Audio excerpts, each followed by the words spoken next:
नमस्कारः भगिनी। अद्य अहं मम वीडियो आफ् करोमि, यतोहि अहं नगरान्तरे अस्मि। तस्मात् कारणात् सिग्नल् किञ्चित् पाचि एव भवति। अतः वीडियो आफ् करोमि, प्रेसेण्टेशन् आन् करोमि, तदेव। अस्तु महोदय।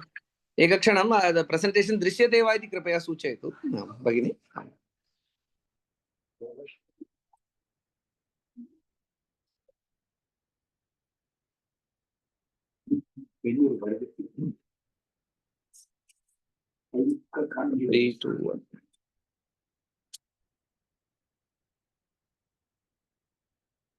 स्क्रीन् दृश्यते वा? आं महोदय, दृश्यते।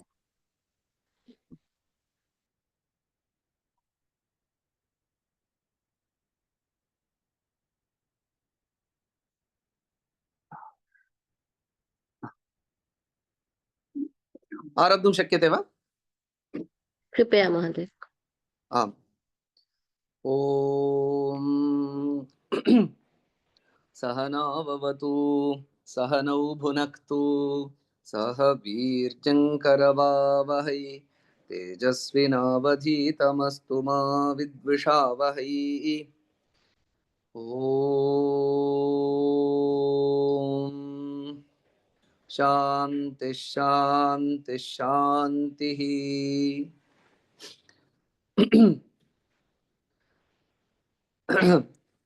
वयं मन्त्रार्थवर्गस्य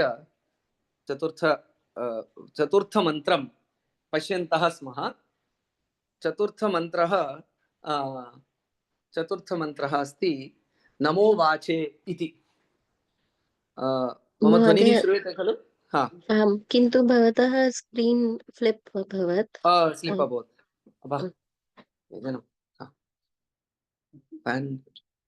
एकक्षणं किञ्चित् न्यूनं कर्तुं शक्यते। इदानीं पुनः स्क्रीन् दृश्यते महोदय। भाष्यमिति हरि ओम् भगिनी। भाष्यमिति स्लैड् अस्ति महोदय। एतद् दृश्यते वा? शान्तिमन्त्र चतुर्थ। शान्तिमन्त्रस्य स्लैड् दृश्यते वा? चतुर्थ, आम् आम् दृश्यते।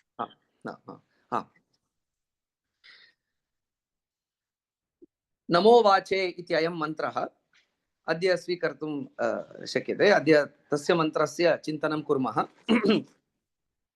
तस्य परिचयः आरम्भे तत्र अयं मन्त्रः तैत्तिरीय आरण्यकस्य चतुर्थप्रपाठकस्य भागे अस्ति। शान्तिमन्त्रत्वेन अस्ति। अत्यन्तं विशिष्टः अयं मन्त्रः। प्रपाठकः नाम अध्यायः इति भवति। प्रपाठकं नाम अध्यायः इति भवति। तत्र षट् विशिष्य तत्र नाना सम्प्रदायाः सन्ति प्रपाठकानां विभागे मन्त्राणां। षट् प्रपाठकाः इति वदन्ति। अनन्तरं दशप्रपाठकाः इति तत्र उपनिषदमपि अन्तर्भावयन्ति चेत् षट् प्रश्नाः तैत्तिरीय आरण्यकस्य, अनन्तरं शिक्षावल्ली, ब्रह्मानन्दवल्ली, भृगुवल्ली, महानारायण उपनिषत् इति 6+4 10 दशप्रपाठकव्यवस्था अपि अस्ति।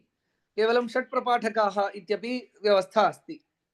तथापि अत्र अस्य तु चिन्ता नास्ति, यतोहि चतुर्थप्रपाठके अयं मन्त्रः पठ्यते शान्तिमन्त्रत्वेन।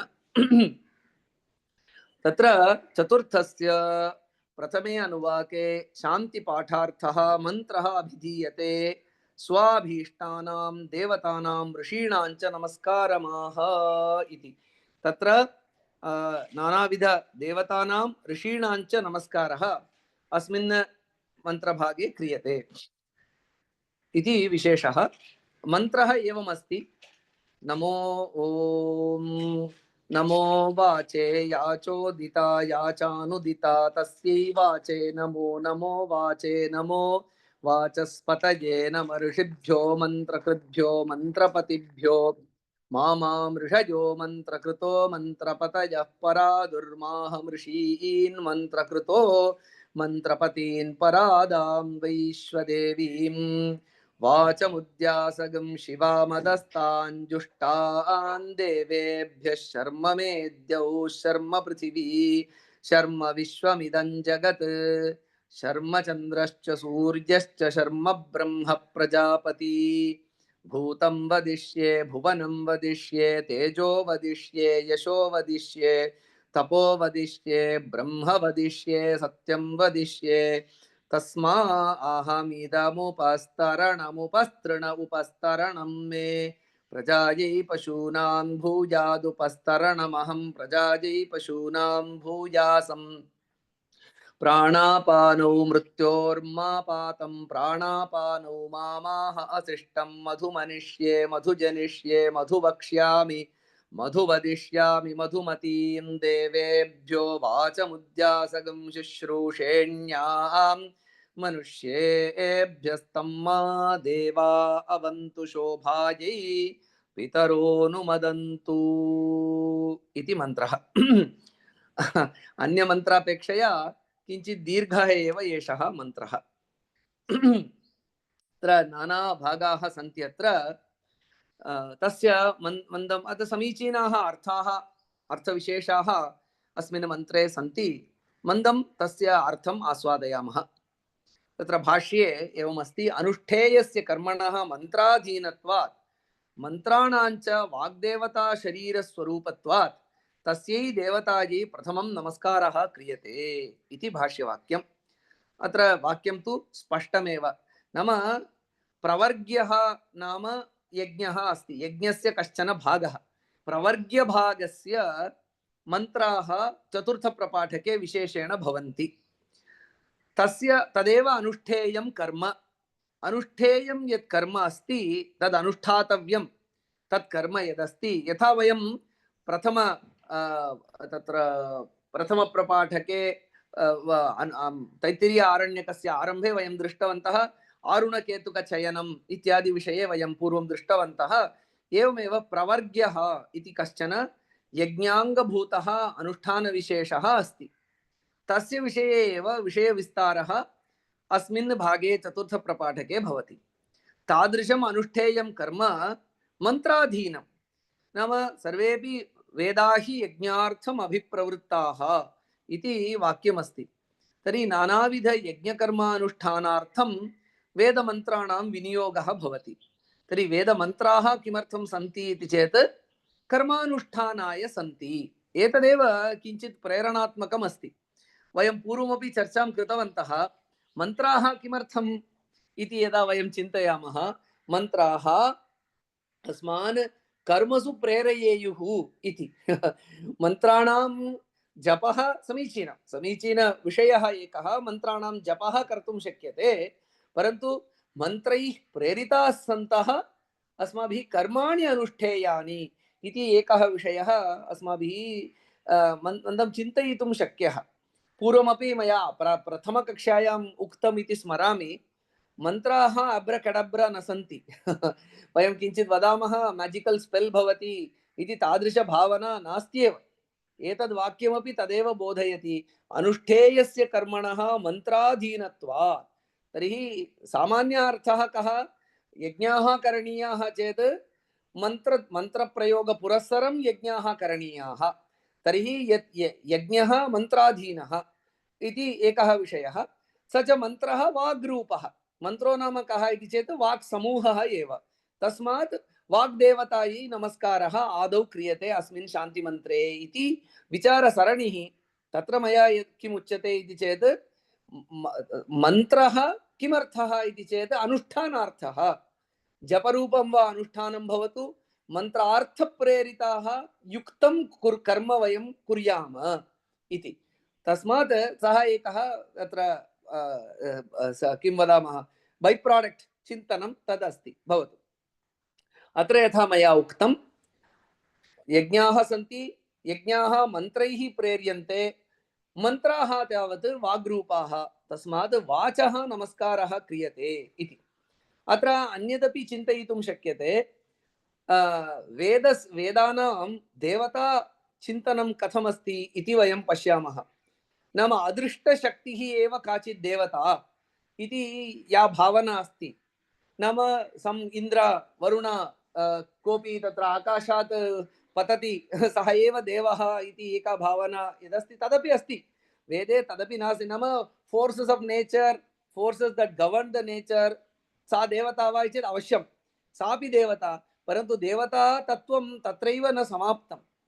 अस्माकं मनुष्याणामपि काश्चन विशिष्टशक्तयः भवन्ति। इदानीं वाक् अपि तादृशी काचित् शक्तिः। तत्र वाक् तादृशसामर्थ्यम् आदधाति, यथा वयं पूर्वं चिन्तितवन्तः। तत्र जिह्वाग्रे वसते लक्ष्मीः, जिह्वाग्रे मित्रबान्धवाः, बन्धनं चैव जिह्वाग्रे, जिह्वाग्रे मरणं ध्रुवम् इति जिह्वायाः, जिह्वाद्वारा या अभिव्यज्यते वाक्, तस्याः अत्यन्तं वैशिष्ट्यम् अस्ति। सा विशिष्टा काचित् शक्तिः। वाचा प्रेरिताः बहवः। इदानीं विवेकानन्दमहोदयस्य वाचं वयं पुनः पुनः स्मरामः। Brothers and sisters of America इति सः एकं वाक्यम् उक्तवान्। तां वाचम् अधुनापि वदन्तः, तेन वयं प्रेरिताः भवेम। Arise awake, stop not till the goal is reached इति सः यद् उक्तवान् तद् अद्यापि वयं स्मरामः।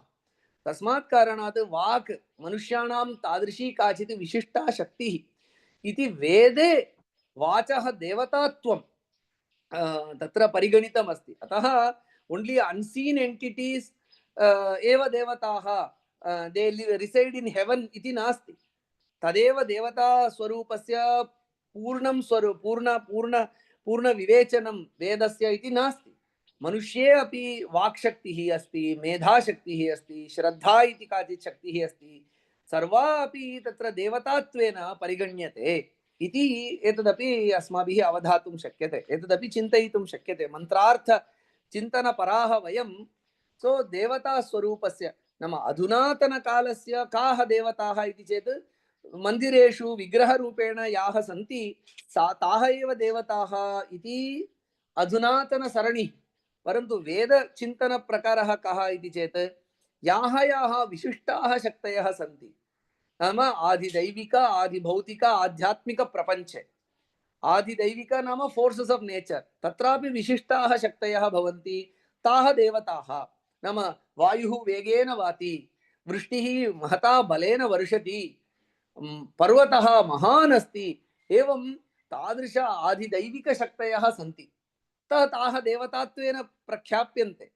एवमेव आदिभौतिक मनुष्येष्वपि केचन ऋषयः भवन्ति, पूजनीयाः भवन्ति, मनुष्येष्वेव केचन देवत्वं प्राप्नुवन्ति स्वस्य कर्मणा। अतः आदिभौतिक प्रपञ्चे ते अनन्तरं प्रत्येकं देवतायाः एकैकं वाहनं, सिंहः वा भवतु, अनन्तरं व्याघ्रः वा भवतु, मूषकः वा भवतु, सर्वेष्वपि देवता स्वरूपं पश्यन्ति। एवमेव मनुष्ये अपि काचित् विशिष्टाः शक्तयः, काश्चन विशिष्टाः शक्तयः भवन्ति। ममैव श्रद्धाशक्तिः, मेधाशक्तिः, प्रज्ञाशक्तिः सर्वमपि विशिष्टं। तत्र विशिष्ट विभूतेः अनुभवं प्राप्नुवन्ति, अतः ताः अपि देवताः। तस्मात् कारणात् एषा वैदिकी देवतानां विषये विशालदृष्टिः। केवलं विग्रहाराधनम् इति एकं स्वरूपम्। एवमेव आदिदैविक आदिभौतिक आध्यात्मिक प्रपंचे याः विशिष्टाः शक्तयः ताः सर्वाः अपि देवतात्वेन वेदेषु परिगण्यते इति अस्माकं धर्मस्य वैशिष्ट्यं। सर्वत्र अपि दैवीं भावनां पश्यन्ति। एवमेव वाचि अपि यदा दैवीं भावनां पश्यन्ति, अतः वागपि देवतात्वेन प्रशस्यते, तस्याः प्रशंसा क्रियते। तत्रापि वैशिष्ट्यं पश्यन्तु। वाक्चद्विविध, नमो वाचे इत्येव मन्त्रस्य आरम्भः। नमो वाचे, वाचे नमः, नाम चतुर्थी विभक्तिः। यथा विष्णवे नमः इति उच्यते, एवमेव वाचे नमः वाक्शब्दः चतुर्थ्याम् अस्ति। वाचे नमः, वाचः वाग्रूपदेवता या अस्ति तस्यै नमः। सापि याचोदिता याचानुदिता इति वाचि अपि द्वैविध्यम् अस्ति। उदिता वाक्, अनुदिता वाक् इति। काचित् पूर्वम् उदिता व्याहृता, काचित् अनुदिता व्यवहरिष्यमाणा इति वाचः द्वैविध्यं ते वदन्ति। नाम वाक् पूर्वम् उक्ता वाक्, तस्यै अपि नमस्कारः। अग्रे उच्यते व्यवहरिष्यमाण भूतकाले, नाम भविष्यत्काले। भूतकालस्य या वाक् व्याहृता, उक्ता, अभिव्यक्ता, तस्यै वाचे नमः। अनन्तरं भविष्यत्काले या वाक् तत्र प्रकटतां प्राप्स्यति, तस्याः वाचः कृते अपि नमस्कारः इति। अतः अत्रापि वैशिष्ट्यं पश्यन्तु। भूतकालस्य वाक् भूतकालस्य वाक् कीदृशी इति वयं किञ्चित् वेदः सर्वदापि अस्मान् चिन्तने प्रेरयति। तर्हि भूतकालस्य उदिता वाक्, भूतकालस्य वाक्, उदिता वाक्, व्यवहृता वाक्, तस्याः कृते नमस्कारः इत्यस्य कः अर्थः? भूतकाले एव अस्माकं पूर्वजाः वेदरूपेण, रामायणरूपेण, महाभारतरूपेण, नानाविध शास्त्रग्रन्थरूपेण ते वाचम् उक्तवन्तः। अतः तादृश साहित्यस्वरूपस्य, वाग्रूपस्य साहित्यस्वरूपस्य नमस्कारः इति एकः अर्थः स्वीकर्तुं शक्यः। एवमेव तत्तु समाजे तादृशं नाम यदस्ति अस्माकं संस्कृतौ तादृशवाचः नमस्कारः इति उदिता वाक् इति मया एव पूर्वम् उदिता वाक् नाम मम स्तरे वैयक्तिकस्तरे मया एव पूर्वं याः उक्ताः वाचः तस्यै तादृशवाचे नमः इति अपि कश्चन अर्थः। मया पूर्वं बहवः उत्तमविषयाः उक्ताः सन्ति, तादृश बहुभ्यः अहं कदाचित् उत्तमं विषय, मयि दोषाः अपि स्युः, मम वाचि दोषाः अपि स्युः, परन्तु यान् उत्तमान् विषयान् मया अहं पूर्वम् उक्तवान्, तादृशवाचः याः मन्मुखात् निःसृताः, तादृशां वाचां कृते अपि नमस्कारः। ओ मयि अपि सद्वाक्य कथनस्य सामर्थ्यम् अस्ति इति मया एव व्याहृतानां सद्वाक्यानां नमस्कारम् अहं करोमि इति। किमर्थं कर्तव्यम् इति चेत् ओम I also have a potential to speak nice, good, clean, useful words इति यदा वयम् अस्माकमेव सामर्थ्यं स्मरामः, वर्तमानकाले भविष्यत्काले अपि तादृशमेव संस्कारं वयम् अग्रे आनेतुं शक्नुमः। यतोहि सर्वमपि संस्काराधारितमेव, अस्माकं मनसि यादृश संस्कारः भवति तादृशी एव अभिव्यक्तिः भवति। अनेन मन्त्रेण मया पूर्वं याः सद्वाचः उक्ताः तासां कृते नमस्कारः इति वयं यदा वदामः, ओ भविष्यत्काले अपि मया तथा वक्तुं शक्यते, अधुनातनकाले अपि मया तथा कर्तुं शक्यते इति एकः अर्थः। पूर्वं यथा उक्तं, पूर्वं महर्षिभिः मुनिभिः साहित्यरूपेण याः उत्तमाः वाचः, भगवद्गीता, भागवतं, रामायणम् इति तादृश उदिताः वाचः, तस्याः कृते नमस्कारः इति उदिता वाक् इति तस्याः नमस्कारं वयं कृतवन्तः।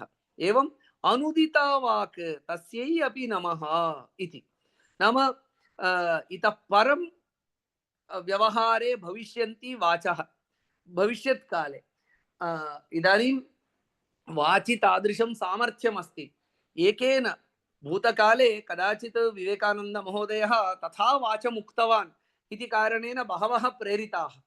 एवं शतशः जनाः एकैकं वचनं श्रोतुं ते श्रवणेन ते प्रेरिताः। तर्हि वाचि तादृश पोटेन्शियल् अस्ति, वाचि तादृशं सामर्थ्यम् अस्ति, येन बहूनां जनानां सन्मार्गे प्रेरयितुं सामर्थ्यम् अस्ति। अतः तादृश पोटेन्शियल् वाचि अस्ति इति कारणेन वाग्रूप देवता नाम अनुदिता वाक्, अनुदिता वाक् नाम इतः परं या व्यवहृता भविष्यति तस्यां वाचि अपि तादृश बहुजन सन्मार्ग प्रेरकता अस्ति। तस्मात् कारणात् अनुदित वाचः अपि नमस्कारः इति अयं योऽयं मन्त्रद्रष्टा अस्य सः तस्य एतत् करोति नाम उच्चारणं करोति। तर्हि भूतकालस्य वाचः कृते अपि नमस्कारः, भविष्यत्कालस्य वाचः कृते अपि नमस्कारः। अन्यदपि इदानीं शान्तिमन्त्रस्य अङ्गतया वाचः नमस्कारः क्रियते। यतोहि अस्माकं शान्तिः वा अशान्तिः वा वागाधारिता एव। एकं वाक्यं दोषेण मया एकं वाक्यं मया दोषेण उक्तं, तेन मम मनसः शान्तिः नष्टा भवति। एकं सद्वाक्यं मया उक्तं तद् मनसः शान्तिं वर्धयति। वाचः मनसश्च अत्यन्तं नैकट्येन सम्बन्धः अस्ति इति वयं जानीमः एव। तस्मात् कारणात् यदि वाक् शान्ता मनः अपि शान्तम्, यदि वाचि अशान्तिः अस्ति मनसि अपि तादृशी अशान्तिः भवति। तस्मात् भूतकालस्य सद्वचनस्य स्मरणं भविष्यत्काले अपि सद्वचनानां व्यवहारः भविष्यति इति विश्वासः तदस्ति चेत् वर्तमानकालस्य वाचः उपरि सत्प्रभावः भवति। तेन वर्तमानिकशान्तिः अस्माभिः लब्धुं शक्यते इत्येवं शान्तिमन्त्राङ्गतया नमो वाचे याचोदिता याचानुदिता तस्यै वाचे नमो नमो इति वाच चोदिता उदिता अनुदिता इति तादृश उभयरूप पृथक् नमस्कारं कृत्वा नमो वाचे इति प्रथमं समग्रवाचः नमस्कारः, अनन्तरम् उदिता वाक् तस्यै पृथक् नमस्कारः, अनुदिता वाक् तस्यै पृथक् नमस्कारः, पुनः नमो वाचे इति पुनः समूहेन तस्य नमस्कारः इति भूयो भूयः वाक् नमस्क्रियते इति विषयः आदौ उच्यते। अतः वाचः अत्यन्तं महत्त्वम् अस्माकं सम्प्रदाये विशिष्य वैदिकसम्प्रदाये अस्ति। अन्यदपि किम् इति चेत् hours is a oral tradition, नाम सर्वमपि श्रुतिपरम्परा इति वयं वदामः। नाम केचन तत्र अस्माकं ज्ञानं सर्वं पुस्तके लेखनम् इत्येतद् 1 or 2 मिलेनिया, परन्तु आरम्भतः अस्माकं परम्परा श्रुतिपरम्परा, वागाधारितपरम्परा। बहवः वदन्ति, नाम मैक्स् मुल्लर् इत्यादयः अपि वदन्ति सर्वाणि पुस्तकानि नष्टानि चेदपि भारतीयसंस्कृतिः नष्टा न भवति। किमर्थम् इति चेत् इट् इस् अ ओरल् ट्रेडिशन् इति। अतः किं भक्त्यार् खिल्जी इत्यादयः यदा नालन्दा विश्वविद्यालयमेव दग्धवन्तः, अस्माकं पुस्तकाधारितज्ञानं नास्ति। ततः पूर्वं वाचा अस्माकं सम्प्रदायः संरक्षितः अस्ति। सो तस्मात् कारणात् वागेव अस्माकं संस्कृतेः अपि वाहिका अस्ति। तस्मात् अस्माकं भारतीयपरम्परायां, ऋषिपरम्परायाम्, आर्षपरम्परायां वाचः अत्यन्तं वैशिष्ट्यमस्ति। अतः पुनः पुनः नमस्कारः। नमो वाचे याचोदिता याचानुदिता तस्यै वाचे नमो नमो वाचे नमः इति पुनः पुनः वाग्रूपदेवतायाः तादृशः नमस्कारः अस्ति। मन्त्राणाम् उच्चारणेन मनसः शान्तिः भवति, सद्वाक्यानाम् उच्चारणेन मनसः शान्तिः भवति इत्येवं वाचि मनस्समाधानप्रदान सामर्थ्यं बहु अस्ति इति कृत्वा नाम अयं दीर्घः मन्त्रः चेदपि केवलम् एकमपि वाक्यं वयं चिन्तयामः चेत् तादृशं तत्र अनुसन्धेयत्वम् अस्ति। नाम we can meditate upon this one sentence, नमो वाचे याचोदिता याचानुदिता तस्यै वाचे नमो नमो वाचे नमः इति। अतः नित्यजीवने अपि अस्माकं इंटरपर्सनल रिलेशनशिप इति यत् वदामः तत्रापि वाचः अत्यन्तं महत्त्वम्। अस्माकं वृत्तिजीवने interpersonal relationship one sentence here and there misunderstanding इत्यादि इत्यादि बहु भवति इति कारणेन speech has a lot of implications in our life। तस्मात् it is worship worthy, it can do कर्तुम् अकर्तुम् अन्यथा कर्तुम् अस्माकं जीवनमेव परिवर्तयितुं वाचः तादृशं सामर्थ्यम् अस्ति इति कृत्वा अतः वाचः नमस्कारः पुनः पुनः तत्र क्रियते। अनन्तरम् अग्रिमः भागः अस्य मन्त्रस्य नमो वाचस्पतये इति। अतः वाचस्पतये यः वाचः पतिः वाचस्पतिरूपेण सेयं वाग्देवता येन वाचस्पतिरूपेण पाल्यते तस्मै वाचस्पतये नमो नमः। तत्र वाग्देवता वाचस्पतिना पाल्यते इति वाचस्पतिः प्रणम्यते। वाचस्पतिः कः इति चेत् तत्र नानाविध तत्र विवरणं दातुं शक्यते। पौराणिकमपि चिन्तनं कर्तुं शक्यते, किञ्चित् आध्यात्मिकं चिन्तनमपि कर्तुं शक्यते। वाग्देवता ब्राह्मी तुभारती भाषा गीर्वाग्वाणी सरस्वती इति अमरकोशे पश्यामः। वाक् सरस्वती इति यदि भाव्यते तर्हि सरस्वत्याः पतिः कः? सः वाचस्पतिः भवति ब्रह्मदेवः। ब्रह्मदेवः कः? सृष्टिकर्ता।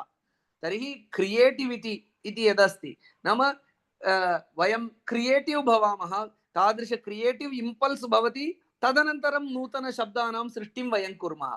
तर्हि वाक् यदि देवता तर्हि वाचस्पतिः अपि देवता क्रिएटिविटी इति वक्तुं शक्यते। पौराणिकदृष्ट्या वाक् सरस्वती चेत् वाचस्पतिः ब्रह्मदेवः, तस्मै नमस्कारः।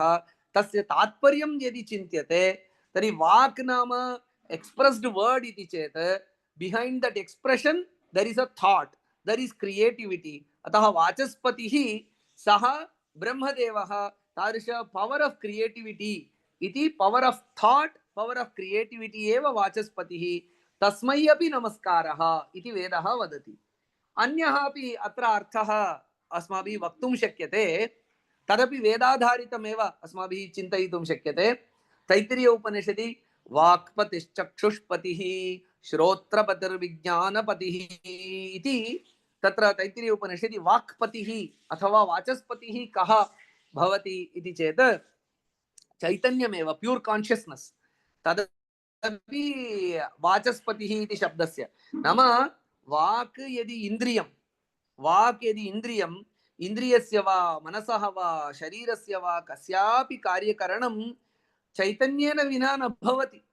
तर्हि चैतन्यमेव, प्यूर् कान्शियस्नेस् एव वाक्पतिः वाचस्पतिः इत्यपि तत्र वेदान्तदृशापि अर्थः स्वीकर्तुं शक्यते। एवम् अतएव वदन्ति मन्त्राणां नानास्तरे अर्थः भवितुमर्हति। तर्हि वेदान्तदृष्ट्या वाक्पतिः अथवा वाचस्पतिः इत्युक्ते कः अर्थः? चैतन्यं, कान्शियस्नेस्। सः एव पतिः। यदि कान्शियस्नेस् अस्ति तदा एव कश्चन व्यवहरति।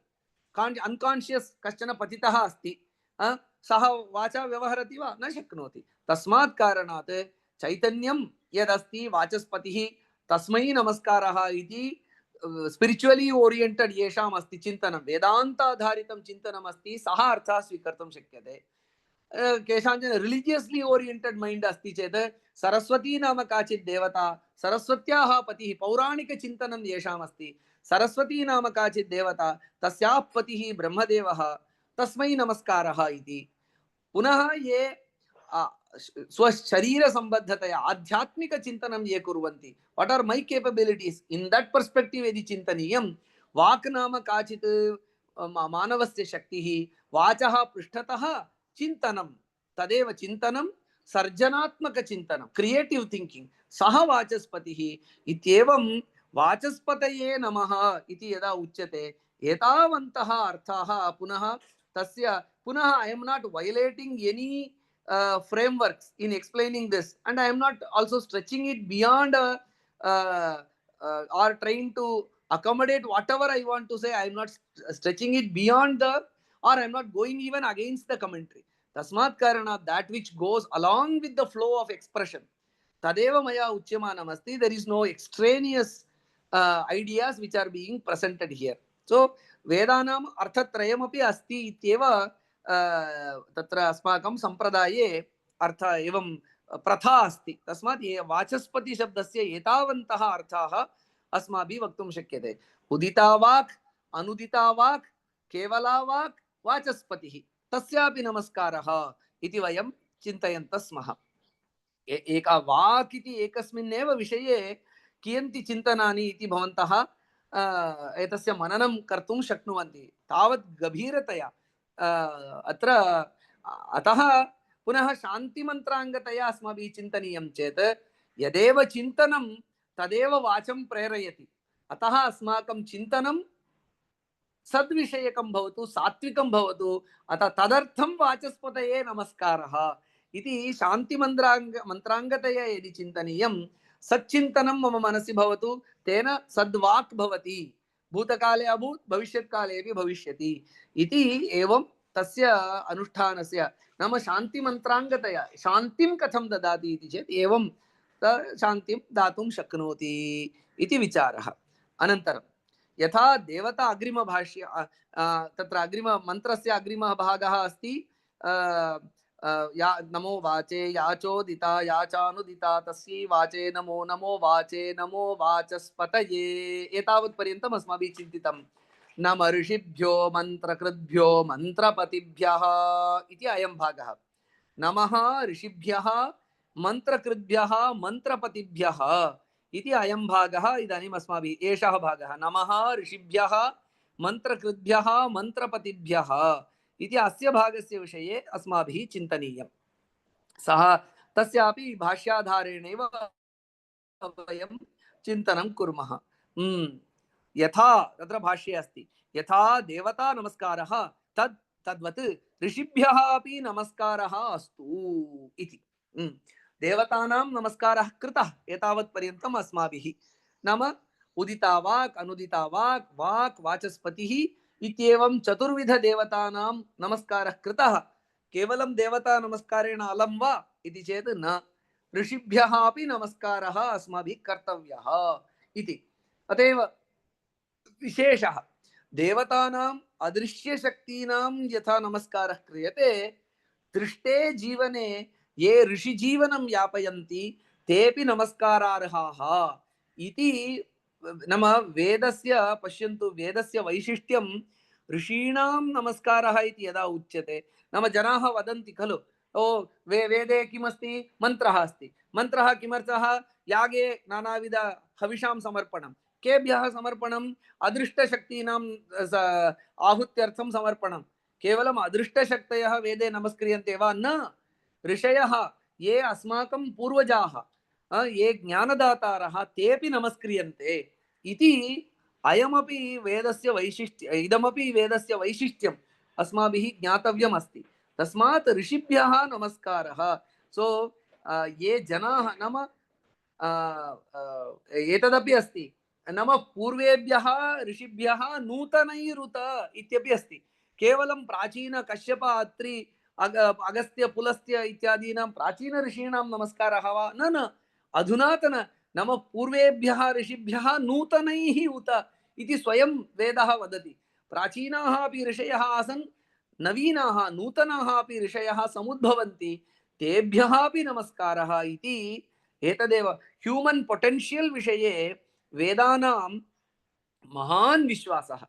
ओ only the past is best, present and future are degraded इति कदापि चिन्तनं नास्ति। यथा पूर्वेभ्यः ऋषिभ्यः नमस्कारः, नूतनैः, नाम नूतनाः ये भवन्ति तेषां कृतेपि नमस्कारः। सो ह्यूमन्, नाम मनुष्ये देवत्वं, मनुष्ये अनित विशिष्ट सामर्थ्यं यदस्ति, इट इज ऑलवेज रिकग्नाइज्ड। सो वेदाः मनुष्यान् अपि विशिष्ट सामर्थ्य वद्रूपेणैव पश्यन्ति। अतः मनुष्य it is not other worldly इति एतदेव प्रख्यापयति। नम ऋषिभ्यः, तत्र भाष्यमपि तथैव दर्शयति, यथा देवतानां नमस्कारः तद्वद् ऋषिभ्यः अपि नमस्कारः इति कथनेन अदर वर्ल्डली नास्ति, very much this worldly. It recognises the brilliances and excellences of the world now and here इति वैशिष्ट्यम् अस्माभिः ज्ञातुं शक्यते। अतः यथा देवतानां नमस्कारः तद्वद् ऋषिभ्यः अपि नमस्कारः अस्तु इति। नाम ऋषिः नाम कः इत्युक्ते तस्य विशेषणद्वयं। नाम ऋषिभ्यो मन्त्रकृद्भ्यः, मन्त्रकृद्भ्यः इत्यस्ति। मन्त्रकृतः ऋषयः, मन्त्रं कुर्वन्ति इति मन्त्रकृतः। पौरुषेये वेदे कर्तारो न सन्ति, तत् अपौरुषेये इति भवेत्, तत्र उट्टङ्कनदोषः। अपौरुषेये वेदे कर्तारः न सन्ति, तथापि कल्पादौ ईश्वरानुग्रहेण मन्त्राणां लब्धारः मन्त्रकृतः उच्यन्ते इति। तर्हि मन्त्रकृत् शब्दस्य व्युत्पत्तिं यदा पश्यामः, मन्त्रं कुर्वन्ति इति मन्त्रकृत् इति अस्ति। मन्त्रस्य निर्माणं कर्तुं शक्यते वा इति चेत् भाष्ये सायणाचार्याः स्पष्टीकुर्वन्ति, अपौरुषेये वेदे कर्तारः न सन्ति, वेदः अपौरुषेयः, तस्मात् वेदः कर्तुं न शक्यः। अस्माकं सांप्रदायिकः विश्वासः कः अस्ति इति चेत्, यदा ऋषयः अत्यन्तं विशिष्ट मानसिक स्थितिं प्राप्नुवन्ति, ऋतंभरादि विशिष्ट प्रज्ञां प्राप्नुवन्ति, तदा स्वयं वेदाः तन्मुखात् प्रवहन्ति इत्येव। ते बुद्धिपूर्वकं वेदानां रचनं न कृतवन्तः, स्वयं तेषां मुखात् वेदः आविर्भवति इति विश्वासः। तस्मात् वेदस्य नाम मनुष्यान् द्वारीकृत्य वेदाः स्वयम् उद्भवन्ति इति, तदेव अपौरुषेयत्वम्। अगेन अपौरुषेयत्वम् इति चेत् आकाशात् पतति इति नार्थः। मनुष्यस्य मनः यदा ऋतंभरा प्रज्ञां केवलं सत्यमेव ग्रहीतुं सामर्थ्यं यदा भवति तादृशं सामर्थ्यं मनः प्राप्नोति योगानुष्ठानेन समाध्याद्य अनुष्ठानेन प्राप्नोति स्वयं तत्र विचाराः स्फुरन्ति स्वयं विचाराः प्रवहन्ति इति तादृशाः ये विचाराः प्रवहन्ति तेषामेव मन्त्रत्वम् अतः इदम् अपौरुषेयत्वं तथापि अतः मन्त्रकृत् इति चेत् साक्षात् मन्त्रं कोऽपि कर्तुं न शक्नोति योगं कर्तुं शक्नोति येन कश्चित् मन्त्रद्रष्टा मन्त्रकर्ता अस्मिन् अर्थे तर्हि योग मन्त्रकृत् इति चेत् योगकृदेव मन्त्रकृत् योगं कृत्वा समाधिस्थितिं प्राप्नोति तेन स्वयं वेदाः आविर्भवन्ति इति अस्माकं चिन्तनं ऋषीणां चिन्तनम् अतः मन्त्रकृत् शब्दस्य सः अर्थः स्वीकर्तव्यः अन्यदपि अस्ति युगान्ते अन्तर्हितान् वेदान् सेतिहासान् महर्षयः लेभिरे तपसा पूर्वम् अनुज्ञाता स्वयंभुवा इत्यपि विचारः अस्ति नाम यस्मिन् कस्मिन् काले मन्त्राणाम् आविष्कारः जातः तदनन्तरं कथं जातम् इति चेत् तत्र प्रलयः भवति प्रलयादनन्तरं पुनः नूतन सृष्टिः यदा भवति तत्र ऋषयः भवन्ति ते पूर्वतन सृष्टौ के मन्त्राः आसन् इति ते तपः कृत्वा तान् मन्त्रान् सम्प्राप्य तन्मन्त्राधारेण अग्रिमां सृष्टिं कुर्वन्ति अतः उच्यते मन्त्रलब्धारः मन्त्रकर्तारः इति वक्तुं शक्यते तर्हि मन्त्रकृत् इत्यस्य अर्थद्वयम् अत्र भाष्ये स्पष्टीकृतमस्ति एकं तावत् स्व अनुष्ठानेन स्वयं ये मन्त्रान् आविष्कुर्वन्ति ते मन्त्रकृतः इति एका ध्वनिः द्वितीयः स्पष्टः अर्थः कः इति चेत् पूर्वतन प्रलये जाते नूतन सृष्ट्यारम्भे ऋषयः तपः कुर्वन्ति ऋषयः आविर्भवन्ति तपः कुर्वन्ति पूर्वतन सृष्टेः स्मरणं प्राप्नुवन्ति स्मरणं प्राप्य तदेव मन्त्रस्य लाभः एवं मन्त्रलाभरूप मन्त्रप्राप्तिरूप कर्म कुर्वन्ति तस्मात् मन्त्रकृतः इति उच्यते अतः ते मार्गदर्शनं कुर्वन्ति ते मन्त्रस्य स्मरणं कृत्वा एवमेवम् आसीत् पूर्वसृष्टिः अग्रिमसृष्टौ एवं निर्माणं करणीयम् इति ते मन्त्रान् प्राप्नुवन्ति खलु तस्मादपि ते मन्त्रकर्तारः एतादृशमन्त्रान् प्राप्नुवन्ति तादृशं कर्म कुर्वन्ति इति मन्त्रकृत् इत्यपि अर्थः तथापि स्वीकर्तुं शक्यते इति अतः तादृश ऋषयः ये समग्र सृष्टेः मार्गदर्शनं कुर्वन्ति तेभ्यः ऋषिभ्यः नम ऋषिभ्यो मन्त्रकृद्भ्यः इति एतादृशेभ्यः ऋषिभ्यः ये मन्त्रं कुर्वन्ति मन्त्रस्य आविष्कारं वा मन्त्रस्य स्मरणं वा कुर्वन्ति ते मन्त्रकृतः इत्युच्यन्ते नमो नम ऋषिभ्यो मन्त्रकृद्भ्यो मन्त्रपतिभ्यः इति मन्त्रपतयः अपि ऋषयः इति ऋषीणाम् अन्यदपि विशेषणम् उच्यते मन्त्रपतिशब्दस्य कः अर्थः मन्त्रस्य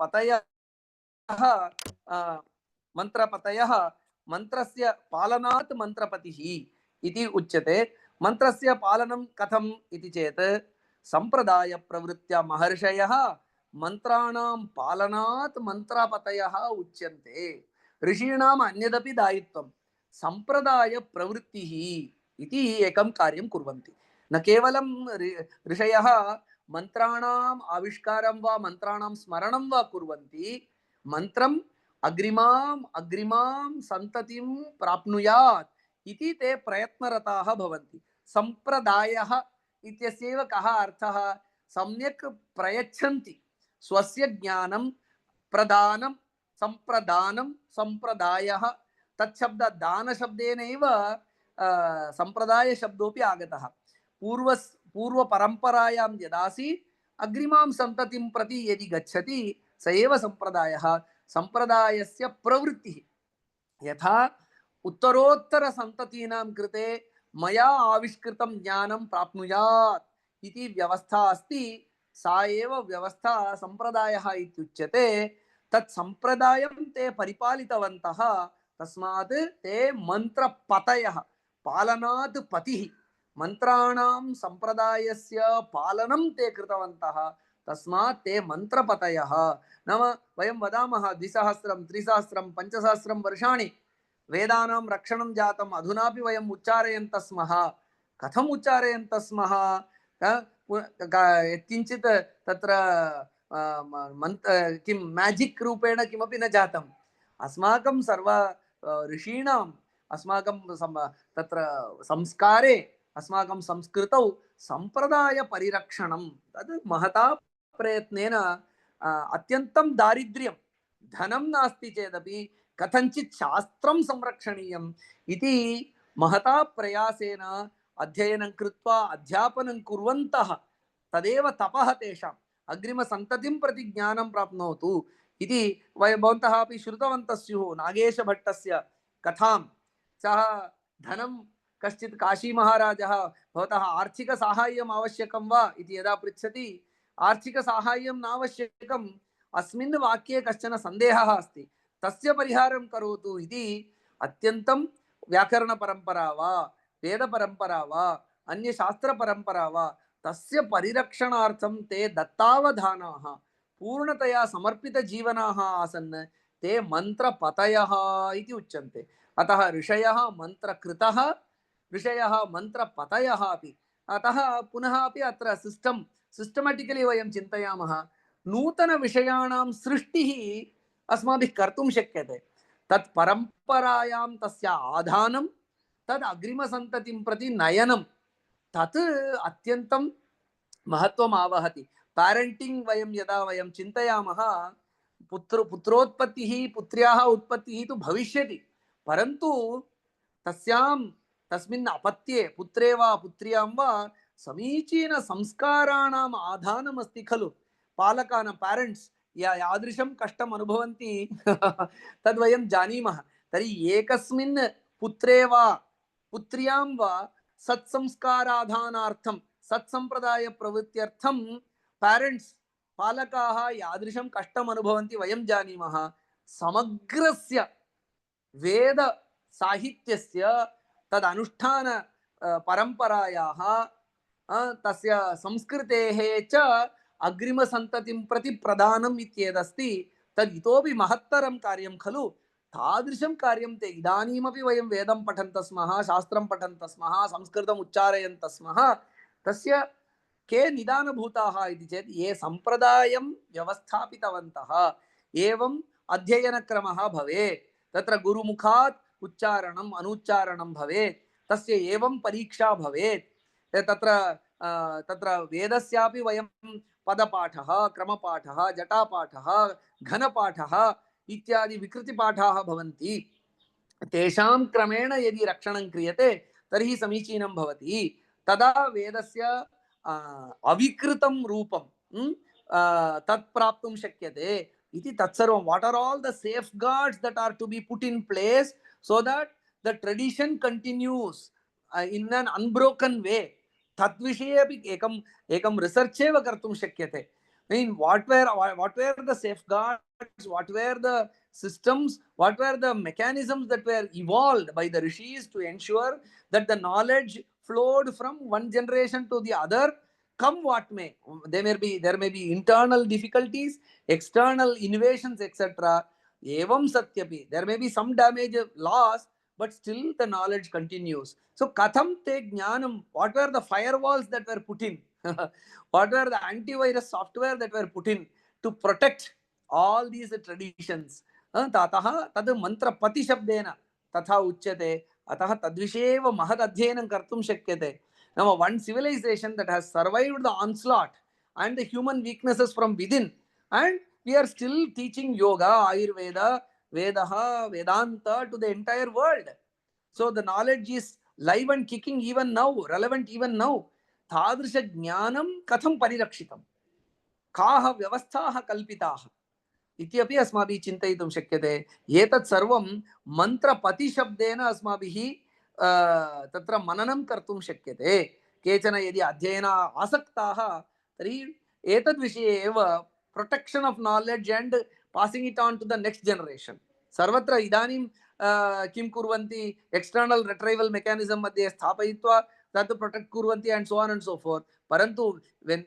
there was an era where no external gadgets were there, human minds only were there, tatra katham parampara rakshanam kritavantah, श्रद्धायाः आधानम् अनन्तरम् अनुष्ठाने निष्ठा मन्त्रोच्चारणे तत्र बद्धादरता एतत् सर्वं तत् zeal कथं कृतवन्तः in human minds. So artificial retrieval mechanism भिन्नं, living human systems मध्ये तद् ecosystem of protecting and passing on the knowledge. So I am really wondering नाम एतत् अस्माभिः अत्यन्तं आश्चर्यकरविषयः अयम्. अतः मंत्रपतिः इति पदस्य तादृशं वैशिष्ट्यमस्ति. ते यतः एतादृशं कार्यं कृतवन्तः अतः तेभ्यः नमस्कारः.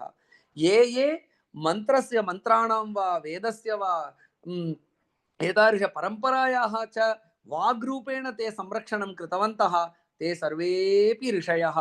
अतः नम ऋषिभ्यो मंत्रकृद्भ्यः मंत्रपतिभ्यः इति ऋषीणां मंत्रकृतां मंत्रपतीनां च ऋषीणां नमस्कारः इति अस्माभिः अस्मिन् मन्त्रे द्रष्टुं शक्यते.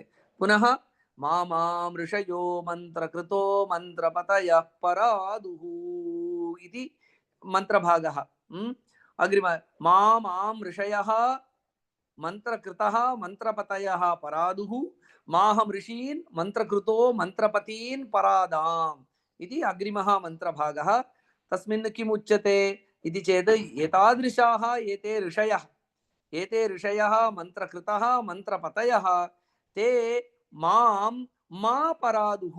एतादृशाः ऋषयः मां यजमानं मा परादुः परादुः परादानम् अवज्ञां मा कुर्वन्तु किन्तु अनुगृह्णन्तु इति प्रार्थना. एतादृशाः मंत्रकृतः मंत्रपतयः सन्ति ते मम अवज्ञां न कुर्वन्तु, मम तिरस्कारं न कुर्वन्तु, किन्तु माम् अनुगृह्णन्तु इति प्रार्थना.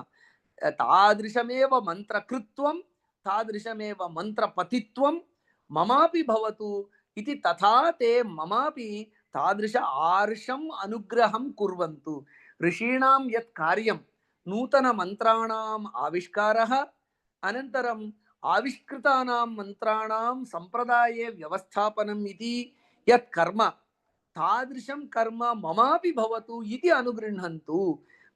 अतः तादृश ऋषयः मयि अपि तादृश संप्रदाय प्रवर्तकत्वं संप्रदायार्थं यत् कंटेंट ज्ञानं नूतन ज्ञान सृष्टिः सृष्टानां च अग्रिम अनुवर्तनं तादृशं सामर्थ्यं प्रयच्छन्तु. अहमपि तान् महर्षीन् मा परादाम् अवज्ञां न करोमि किन्तु आदरेण भजामि इति. यथा ते मां न तिरस्कुर्वन्तु ते माम् अनुगृह्णन्तु इति प्रार्थना मम परतः अपि अहमपि तेषाम् अवज्ञाम् अनादरं न कुर्याम्, अहमपि तेषाम् आदरं प्रकटयेयम्. तर्हि अस्माकं ऋषीणां विषये अस्माभिः सम्यक् बोधनीयम्. ऋषयः अस्माकं पूजनीयाः इति भावना. So who are the role models we are projecting for our children अथवा for ourselves. Who are the role models इति. इदानीं उदाहरणार्थम् अत्रिः इति महर्षिः अस्ति. तस्य शब्दस्य व्युत्पत्तिः अत्रि महर्षिः नाम कः इति चेत् अरात्रि महाभारते एकत्र आगच्छति. अरात्रिरत्रेर्या रात्रिः याम्नाधीते त्रिरत्र वै अरात्रिरत्रिरित्येव नाम मे विद्धि शोभने इति एका कथा काचिदस्ति महाभारते. तत्र सप्तसु ऋषिषु एकैकः अपि स्वस्य स्वयं परिचयं वदति. तत्र अत्रि महर्षिः स्वस्य परिचयं वदति. एकस्मिन् यक्षः वा यक्षिणी वा भवति तस्याः पुरतः स्वपरिचयं वदति. अरात्रिः अत्रेः या रात्रिः यां नाधीते त्रिरद्य वै. नाम यस्मिन् दिने अहं त्रिवारं वा वेद पठनं न करोमि तस्मिन् दिने अहं निद्रामेव न करोमि. तादृशं व्रतं यस्य यः यदि दिवासमये मया प्रातः मध्याह्ने सायंकाले च यदि वेदपारायणं न क्रियते यां न अधीते त्रिरद्य वै एकस्मिन् दिवासमये त्रिवारं वेदः न पठितः चेत् तत् प्रायश्चित्तरूपेण अहं रात्रौ निद्रां त्यजामि। सो तादृशः अहम् अतः वस्तुतः मम नाम किम् अरात्रिः इत्येव मम वस्तुतः नाम अरात्रिः, the one who goes without sleep at night. For what? If he misses 3 times Veda Parayana during the course of the day. Atha my original name is Aratri, but in tradition what happened? Aratri has become Atri. A3 means the one without 3. So Aratri Rityeva Namame Vidhi Shobhane. So these are all this is Sampradaya Pravritti. So these are all the greatness of the rishis. We have to Nama Aham Rishin Ma Paradam.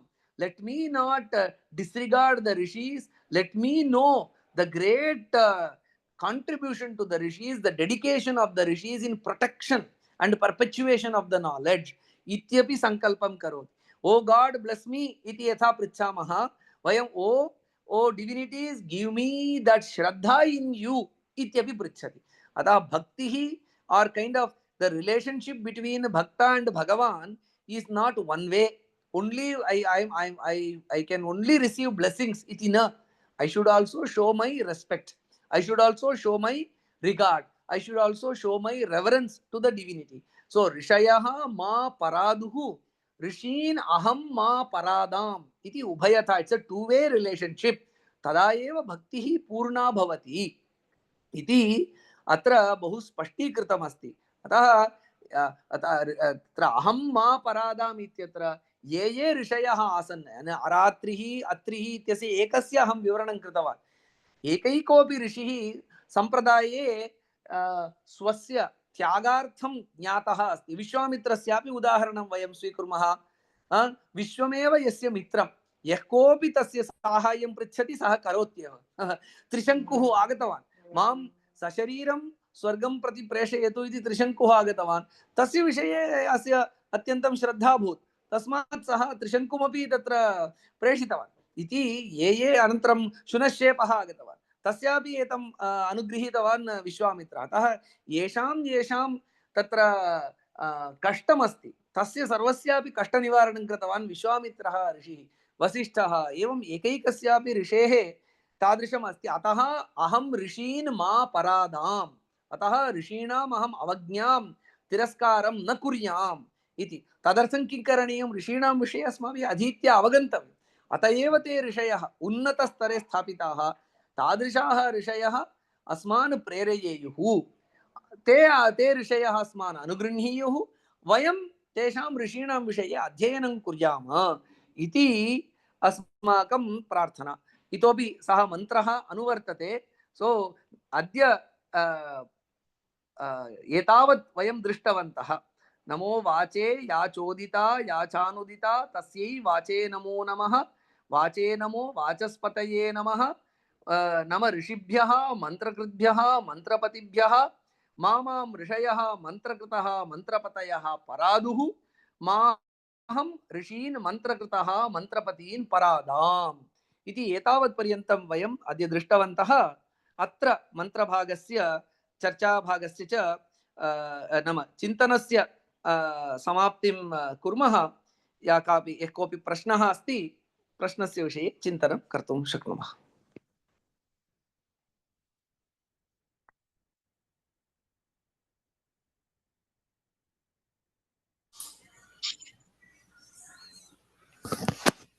नमस्ते महोदय। भवतः slides न दृष्टवान् towards the and 5 minutes। ओ महोदय, अहं मम नगरान्तरे अस्मि इति कारणेन मम दूरवाण्या प्रयत्नं कुर्वन् अस्मि। अहं स्लैड्स् अग्रे प्रेषयामि महोदय।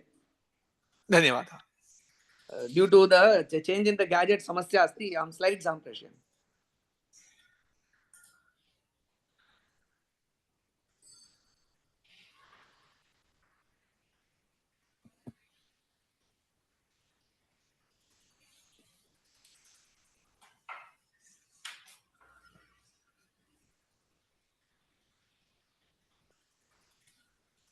अयं मन्त्रः यः मया विवृतः अस्य विषये प्रश्नः एव प्रष्टव्यः इति नास्ति, कोऽपि आशयः अस्ति, ओ एवं नूतनम् अथवा एतादृशं चिन्तनं मया अश्रुतपूर्वम् इत्यादि यदस्ति, अथवा एतस्य विषये कः आशयः, तादृश आशयः अपि अभिव्यञ्जयितुं शक्यः।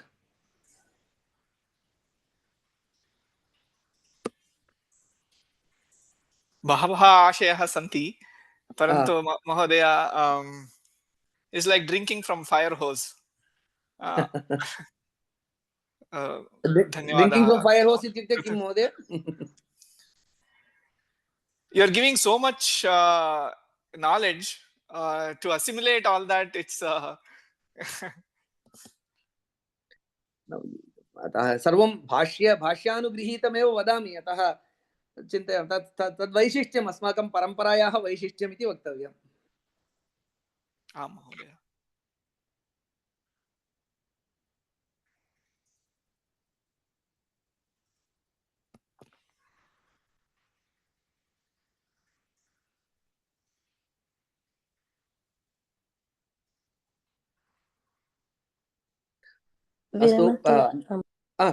कृपया विरन्तुं शक्यते महोदय इति चिन्तयामि।